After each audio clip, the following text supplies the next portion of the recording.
Selamat pagi, salam santun. Kali ini saya ada di Kota Blitar ya. Jadi saya ada di salah satu wisata religi yaitu Gua Maria. Jadi Gua Maria di Kota Blitar. Ya, jadi saya tadi dari Kediri pagi-pagi ke makam ayah dan ibu saya, dan setelah dari situ saya ke Gua Maria Kota Blitar. Jadi seperti ini penampakannya, akan saya explore untuk para pemirsa.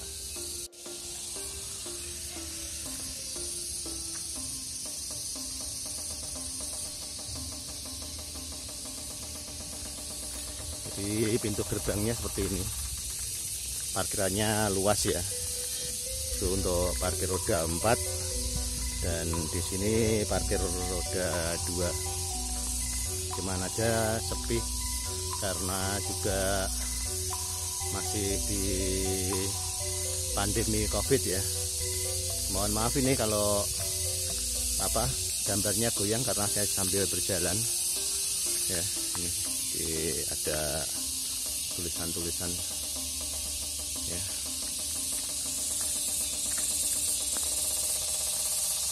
Ini untuk toko souvenir ya.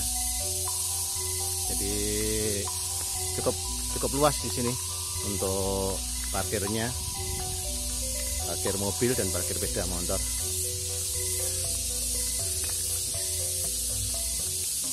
Kita cuci tangan dulu.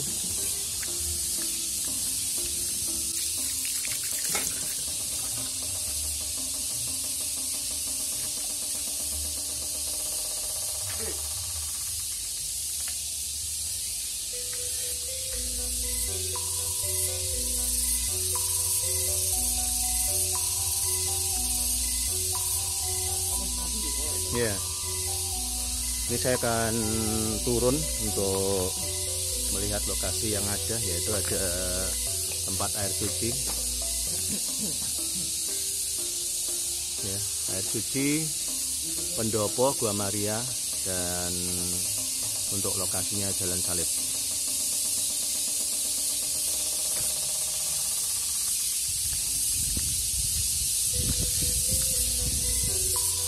Turun ke sana atau turun sini dulu? Ya, enggak apa-apa.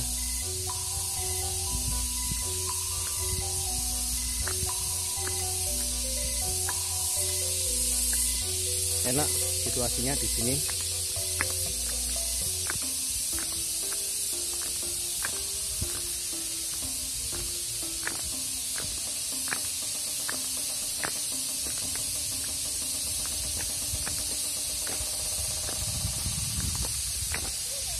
Iya, itu.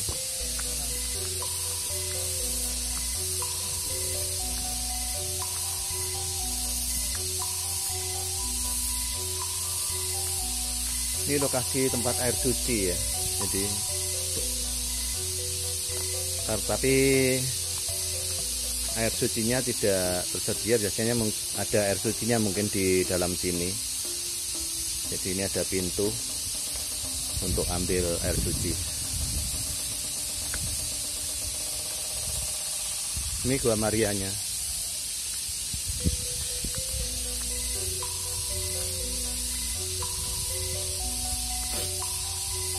Ini Gua Marianya.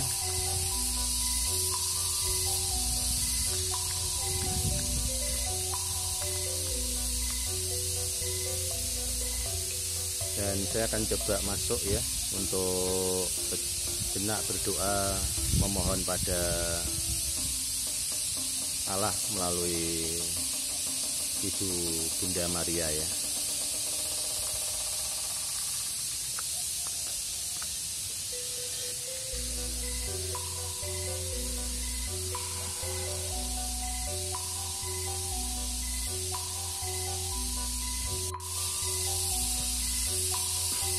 Jadi lokasinya seperti ini untuk di dalam guanya ya. Ini ada untuk berdoa,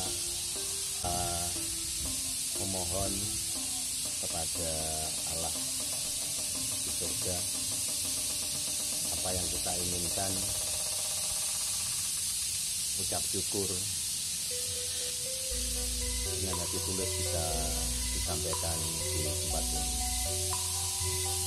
Dan kita sekarang akan coba berputar di lokasi Jalan Salib sebelah bawah ya. Dan di atas gua salib tadi adalah patung Bunda Maria. Jadi seperti di Posarang, cuman ini lebih kecil ya. Ini gambarnya, wujudnya.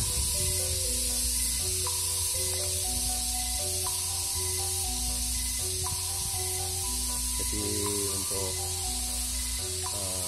salibnya tadi di bawah sana, di dua, dan di atasnya adalah patung Bunda Maria.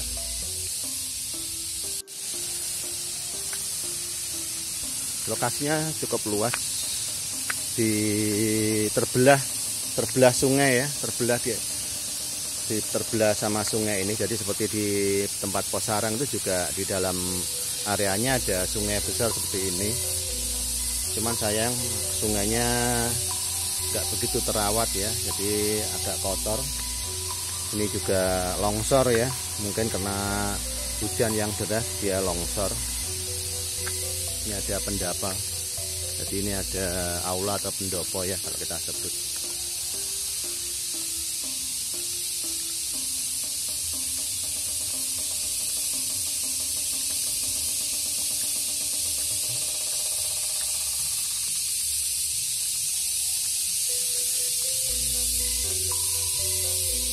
Ada kolam ikannya di sini, enak untuk untuk berwisata. Lokasinya juga sejuk. Sekarang saya akan menuju ke area Jalan Salib ya. Jadi untuk ritual Jalan Salib ada di sebelah sana. Ini adalah gambar-gambar yang tertempel di aula ya, atau di pendopo. Jadi perjalanan Yesus mulai disalibkan hingga meninggal dunia. Jadi ini adalah gambarnya untuk ritual Jalan Salib. Sedangkan nanti yang akan saya ekspos adalah berbentuk patung ya, berbentuk patungnya. Jadi penyiksaan, siksa ketika Yesus memanggul salib ya.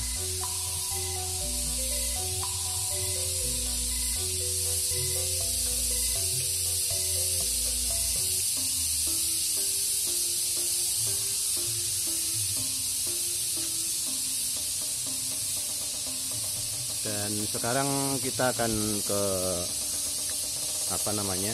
ke atas ya. Saya akan mengajak para pemirsa naik ke atas untuk melihat lokasi ritual Jalan Salib.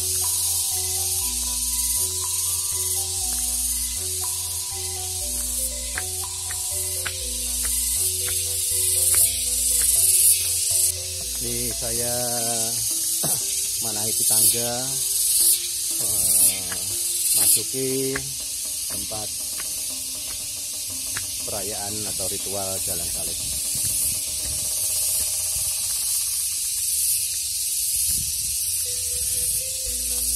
Dimulai dari cerita ketika Yesus diadili ya. Jadi di sini ada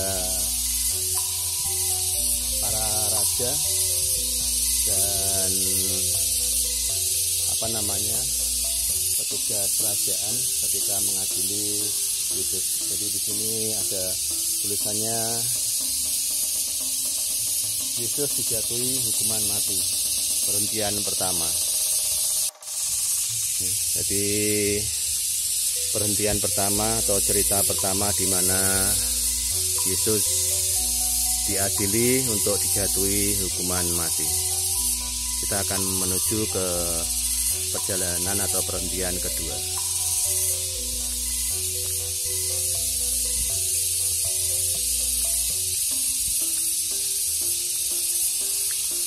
Di sini adalah perhentian kedua. Yesus memanggul salib. Jadi setelah Yesus dinyatakan bersalah karena dia ketika itu banyak yang mengakui dia sebagai Allah dan tidak diterima oleh kerajaan ya. Jadi dia dijatuhi hukuman untuk memanggul salib menuju ke tempat eksekusi.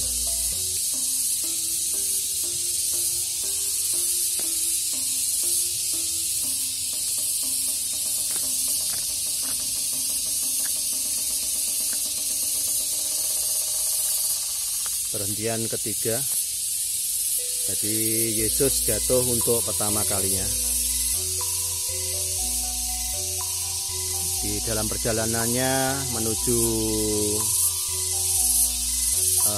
tempat eksekusi Bukit Tengkorak, itu Yesus karena kecapean dan karena mungkin banyak darah yang dikeluarkan dari mahkota duri ya, dia akhirnya jatuh di perjalanan untuk pertama kalinya.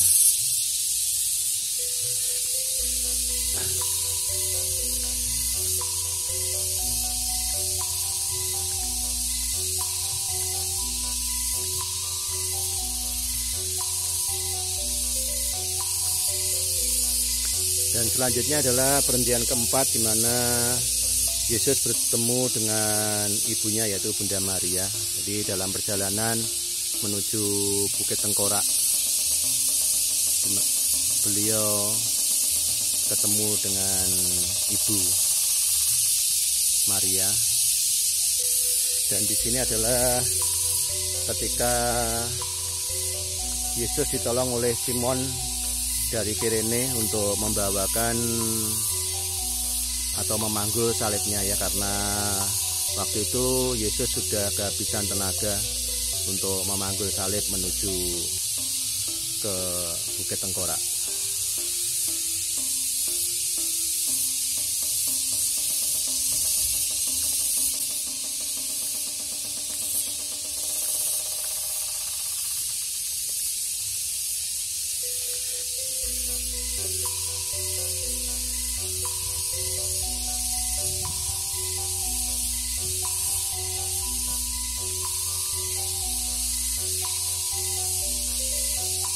Kita sampai di perhentian ke-6, yaitu wajah Yesus diusap oleh Veronica.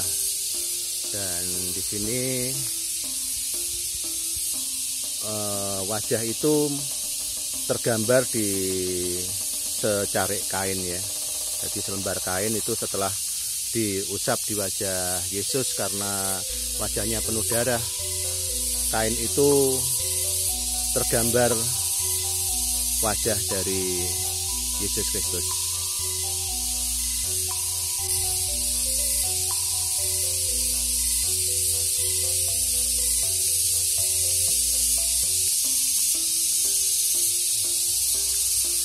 Dan setelah wajahnya diusap oleh di sini Yesus jatuh untuk kedua kalinya dalam perjalanan menuju ke Bukit Tengkorak ya.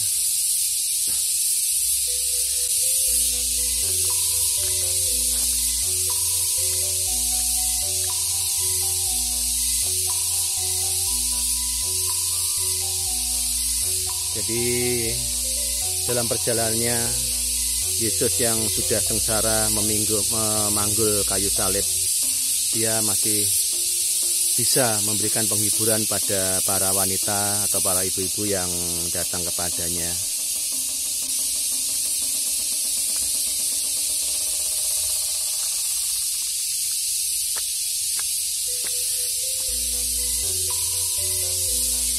Dan di sini adalah Yesus jatuh untuk ketiga kalinya dalam perjalanan ketika memanggul kayu salib.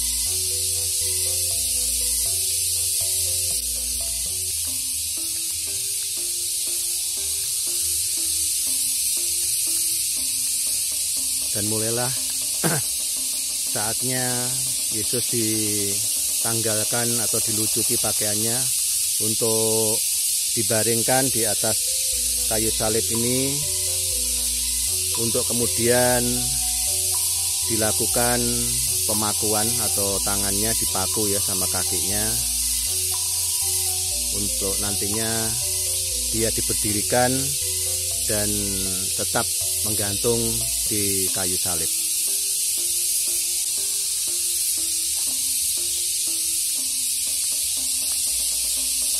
Dan inilah wujud dari Yesus ketika dibaringkan di kayu salib untuk dilakukan pemakuan di kedua telapak tangan serta di kakinya ya.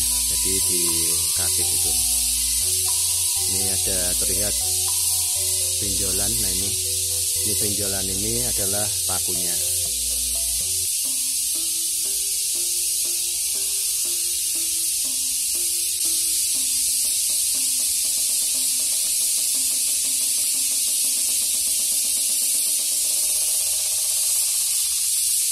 Dan disinilah Yesus bersama dua tahanan lain, yaitu penjahat,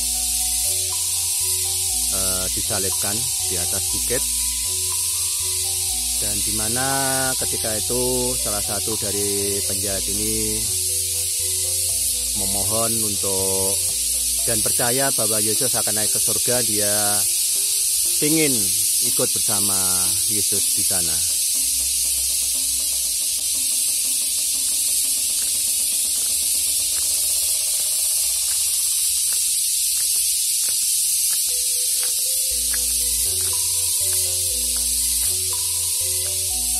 Dan selanjutnya setelah Yesus dinyatakan sudah meninggal di kayu salib, dia diturunkan untuk dimakamkan.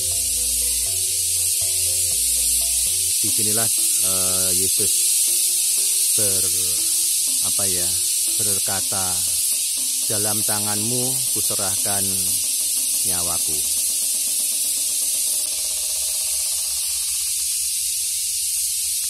Dan kemudian Yesus dikafani dan dikuburkan di sebuah gua yang ada pintunya batu itu. Dan untuk cerita selanjutnya adalah di hari ketiga Yesus bangkit di antara orang mati. Seperti itulah cerita yang bisa saya sampaikan untuk para pemirsa. Cerita perjalanan Yesus semasa hidup hingga penyiksaan, hingga meninggal di kayu salib dan dikuburkan.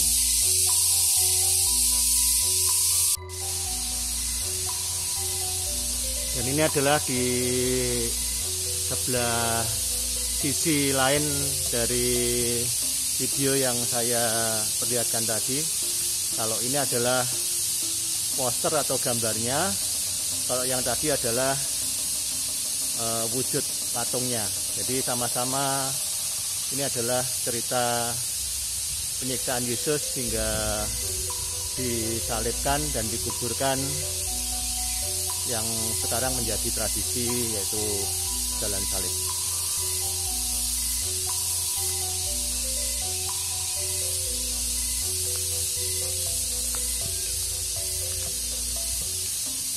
Enak situasinya di sini ya. Jadi untuk refreshing, menenangkan diri.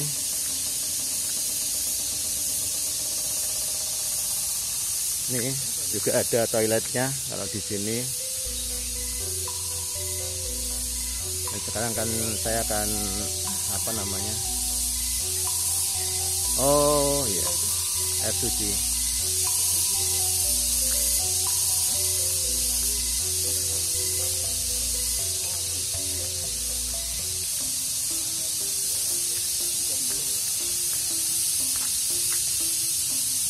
Di sini ada Sendang Rejo, Domus Mariae. Jadi untuk berdoa di dalam apa ya ini, kapel ya, kalau saya nyebut ini adalah kapel untuk berdoa kepada Bunda Maria, juga kepada Tuhan Yesus Kristus, agar kita mendapat jalan kebenaran dan hidup bersama Yesus untuk menuju ke Allah Bapa di surga.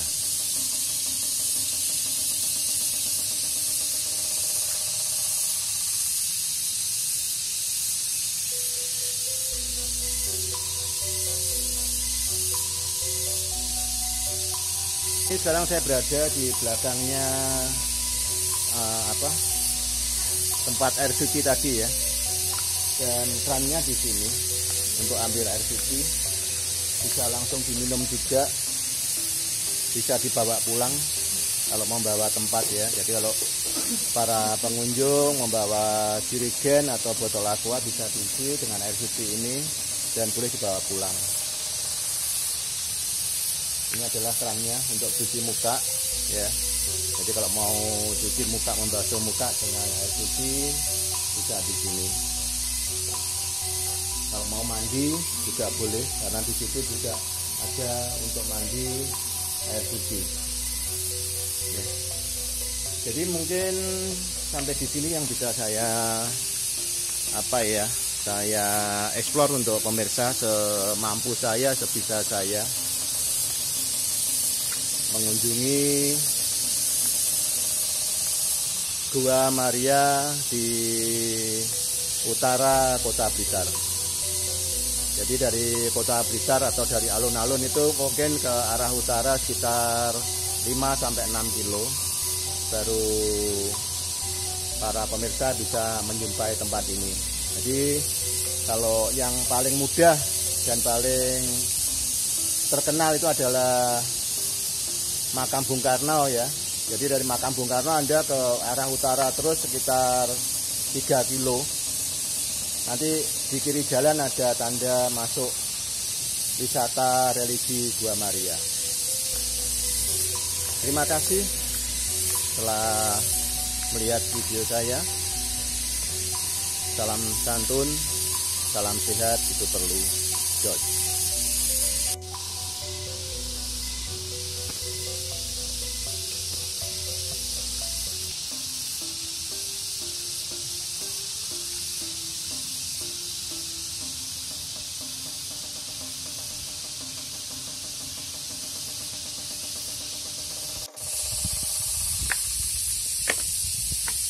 Ini adalah tangga untuk keluar dari tempat wisata religi ya. Ini saya bersama anak-anak saya. Tuh.